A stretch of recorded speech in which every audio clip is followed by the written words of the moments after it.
welcome back to the channel. Thank you for tuning in today. Today's video is we've had a lot of requests on people asking us to just do a quick little update on the Omnipro 220, just to kind of see how it's lasted longevity-wise and see how it still performs. So we're gonna go ahead and jump right into it. We're gonna talk about a few little key points here and there about it, and I'll let you know if you guys should buy the Vulcan or not. So first off, let's talk about one of my favorite things about the Vulcan. It's super straightforward and easy to use. Makes it a great DIY kind of home welder, all that kind of stuff. I have gone ahead and powered it up for you guys. As you guys can see here, this is the main menu. From here, you can choose what you guys are gonna weld. You want MIG, you just simply spin the dial. You can go from MIG to flux core to a MIG for stainless steel, a full manual mode MIG, and then from there you can go to your spool guns, which we use for our aluminum. And then after that, you have your stick, and then you do have TIG, which we have not TIGged with this Vulcan specifically. So that'll be something we have to look into in the future. But let's go ahead and talk about what we usually just use flux core here. Going to flux core, you then select it. It shows you how to set up all your wiring. And then from there, you can actually choose what your wire diameter is and the thickness of your metal. So here actually it's set up for a 0.030 on our diameter, which that's what we are running back here. And then you can choose your steel very simply by just taking your dial and twisting it here. So you can go from 18 gauge all the way up to like a 1/4 inch. So kind of super easy, straightforward. The temperatures and the feeds are pretty close. I would definitely say that it varies a little bit. You will have to adjust it just a little there, here and there, but for the most part, actually super straightforward.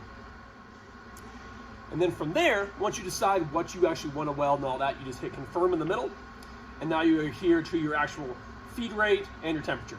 So again, that was, we go back, I am on a setup at a 0.030 at a 1/4 inch steel. So that's a pretty thick plate for this setup. But we click confirm, and then it shows us that we're gonna have a 441 inch per minute feed rate, and then our voltage is gonna be 19.5 volts. From there, you can micro adjust everything. So if you want some more voltage, you can crank that up. If you wanna adjust your feed, you can decrease that, increase that, whatever you wanna do. So as I said, super straightforward. There's not a lot of guessing that needs to be done. It gives you a baseline, and then from there you can adjust. So now talking about feed rate and temperature, this kind of does bring us to our first issue I've had with the Vulcan, and the reason why we returned our first one actually, because this is our second. The temperature. When you are welding larger gauge steel, it actually likes to melt the whole tip of the gun. So as you guys can maybe see in this footage, I mean, we're a 1/4 inch away, whatever, from our plate, 1/4 inch to an inch away from the plate. It'll actually melt the whole entire tip here. I know that's gonna happen, but the one thing we have noticed is that it will actually melt the tip of the gun, and then the gun is basically unusable. So that is one issue we have run into, and the reason why we returned our first one. If you guys can see here, it is already starting to melt back here on the gun. So maybe a flaw in Vulcan, maybe we are just running too hot on our temperature, but it is one thing we have run into.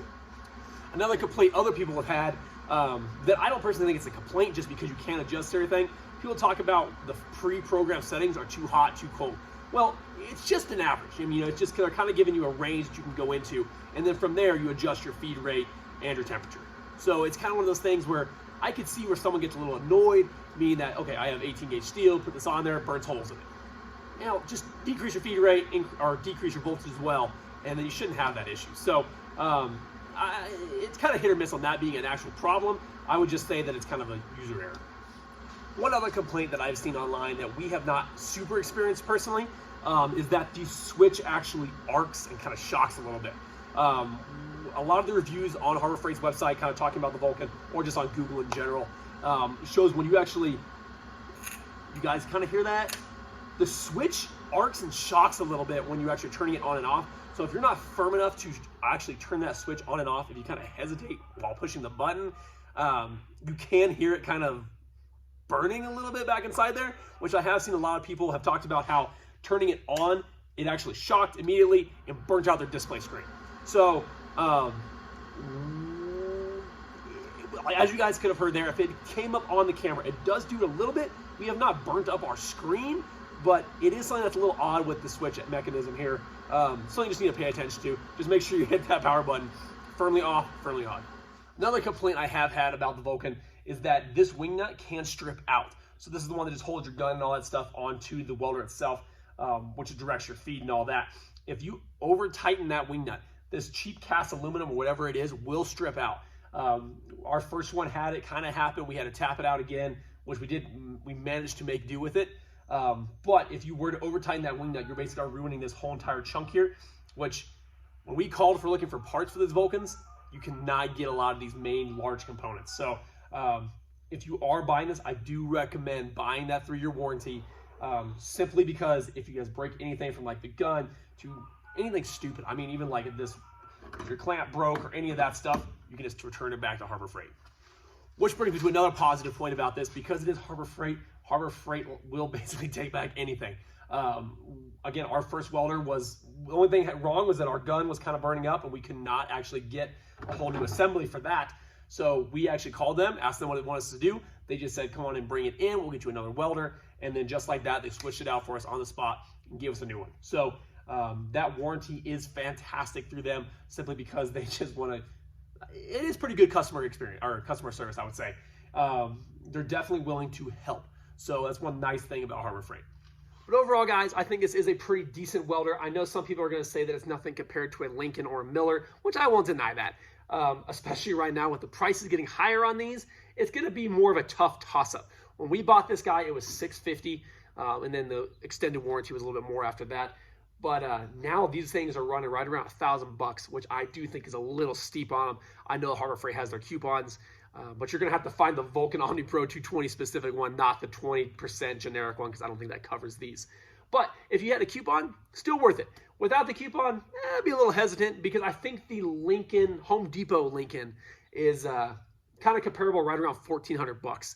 And it's like, okay, would you be willing to spend the extra $400 for a more name brand?